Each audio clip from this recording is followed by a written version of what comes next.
1992-93-তে ঢাকাতে জাতীয় সম্মেলন হয়, মতুয়া সম্মেলন। এই সম্মেলনে যখন আমি যাই, সেখানে এই ব্রাহ্মণ্যবাদ বিরোধী আলোচনা হয়।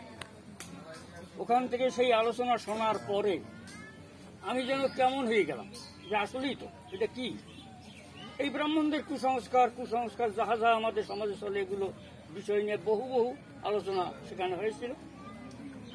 ওখান থেকে আমার মনে একটা বাদ তৈরি হয় যে আসলে কি, কেন, কিভাবে কি করবো, ভাবতে বহুদিন ভাবতে হঠাৎ কিছুদিন পর ওরাকান্দিতে আমার ঠাকুর, যিনি এখন আমার আশ্রয়দাতা, মতুয়া মিশনের কর্ণধর, এখন যিনি বর্তমান সভাপতি মহামতুয়া শ্রী শ্রী পদ্মনাভ ঠাকুর,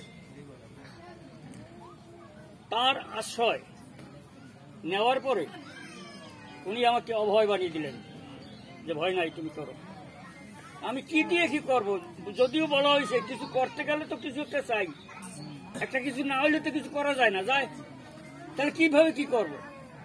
এইভাবে কিছুদিন পরে আমাদের সেই মতুয়া মিশনের কর্ণধর মহাসচিব, যিনি কর্ণধর রায়, উনি একটা বই বানাইলেন, মতুয়া দর্পণ, মানে মতুয়াদের বিধিবিধান।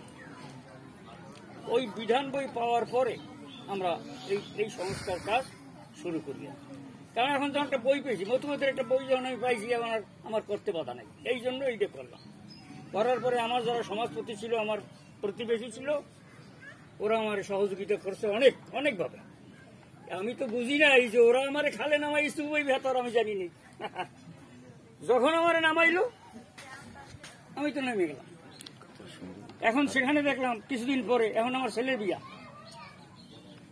বিয়ে মতুয়া মতে করলাম। ছেলের বিয়ে যখন করলাম, এই ছেলের ঘরে নাতি হইল, এই নাতির কাজ ওই যে সমাজপতি আমাকে বলতেছে, কে এখন এই নাতির উৎসব করবি না, যা করবো, কিভাবে করবো, এখন তুমি যা করতেছো সেইভাবে করবা।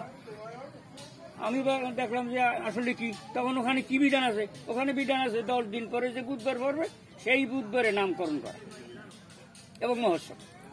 আমি বললাম দাঁড়ান, এইভাবে করবা। এই কিন্তু ওই যে বললাম আমার নদীর ভালাই যে সুবই ভেতরে বুঝি নেই।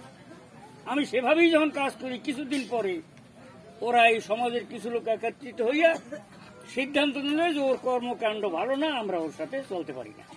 এই এখন আমি যখন নাইমেই বলছি, এখন তো আমার ফেরার কোনো কায়দা নেই।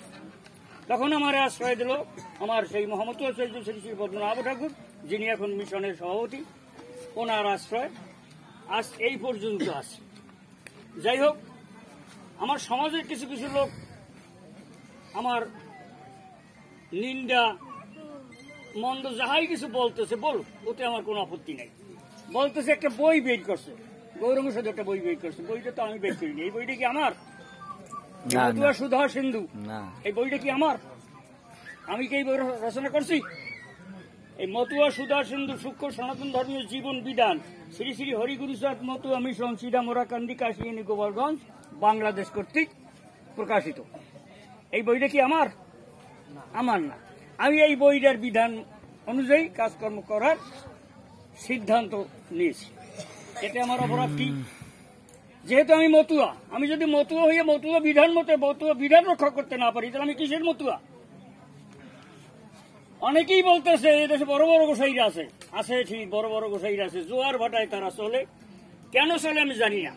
এই জোয়ার ভাটায় যদি আমি চলতাম, আমি যদি একটু জোয়ার ভাটায় চলতাম, তাহলে আমার অনেক কিছু হইত।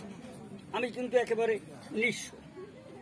লক্ষ টাকা ব্যয় করছি শুধু এই সম্মেলন করিয়া, কারণ মানুষকে বুঝাবার জন্য, একত্রিত করিয়া কিছু বুঝাবার জন্য অনেক টাকা ব্যয় করছি, কিন্তু ওরা কোনোদিন আসে না। আজকে যদি এখানে সেই বিরোধী দল যারা এখানে আছে, আপনজন যারা, তারা যদি এখানে আসতো, দুই কথা শুনতে পারতো না, তারপরে সিদ্ধান্ত নিত, কিন্তু আসে না। যাই হোক, আজকের আমার এমন একটা সময়, এই বানাতি বাল্যতলীতে আমার এক প্রধান ভক্ত শিষ্য ছিল যুধিষ্ঠির, যার কথা স্মরণ করলে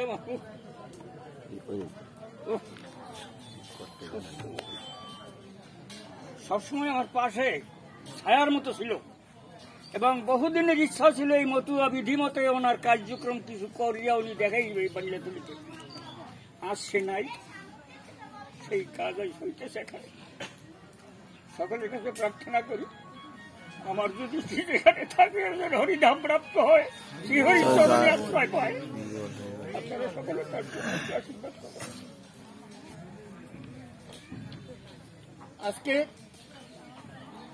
মতুয়া শ্রীমতী হাসিরানীর অকাল প্রয়াণে আমরা সবাই শোকাহত, মর্মাহত, কিন্তু করার নাই, এ তো প্রকৃতির নিয়ম। আসা যাওয়া এই তো নিয়ম, আর কি আসবে যাবে এই নিয়ম। যে চলে গেছে তার জন্য কোনো শোক না করে তার আত্মার শান্তির কামনায় সকলে প্রার্থনা করাই আমাদের ধর্ম। তাই তার আত্মার শান্তি কামনায় আজকের এই মহোৎসবের আয়োজন, হরিনাম কীর্তন মহোৎসব। এই মহোৎসবে আগত সকল মহৎ ব্যক্তিবর্গ যারা আসছেন সকলের চরণে আমার প্রণাম। আজকের এই মতুয়া দল যদি না আসতো, আমতলী থেকে এই নবজাগরণ মতুয়া দল, কলাপাড়া পাখিমারা মতুয়া দল, সোনাখালী মতুয়া দল যদি না আসতো, তাহলে আজকের এই অনুষ্ঠান সার্থক হইতো না। যাহারা এই দল নিয়ে অনেক পরিশ্রম করিয়া এই অনুষ্ঠানকে সার্থক করছে, ঠাকুরের কাছে প্রার্থনা করি তারা যেন আরো সামনে অনেক আগাই যেতে পারে।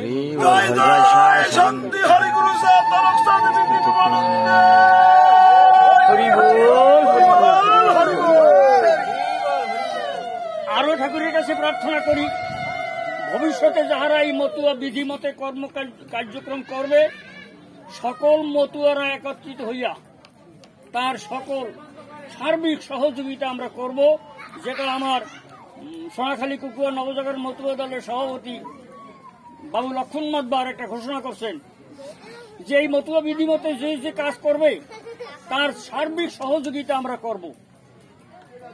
এই লক্ষণ মাতবার একজন একেবারে একনিষ্ঠ ব্রাহ্মণ্যবাদী সৈনিক, যার প্রচেষ্টা আজকে সোনাখালী কুকুয়া সোনাখালী মতুয়া দলটা টিকে আছে। তার এই ঘোষণা আমাদের সকলের যেন স্মরণ থাকে। আমি বলছি মতুয়ারা যারা যেখানে এই ব্রাহ্মণ্যবাদ বিরোধী আন্দোলনে সহযোগিতা করিয়া মতুয়া মতে কার্যক্রম করবে, তার সর্ববিষয়ে সহযোগিতা আমরা যাতে করতে পারি এই কামনা রাখি এবং সকলের দীর্ঘায়ু কামনা করে আমার প্রাণের ঠাকুর শ্রী শ্রী পদ্মনাভ ঠাকুর সিধামরাকান্দি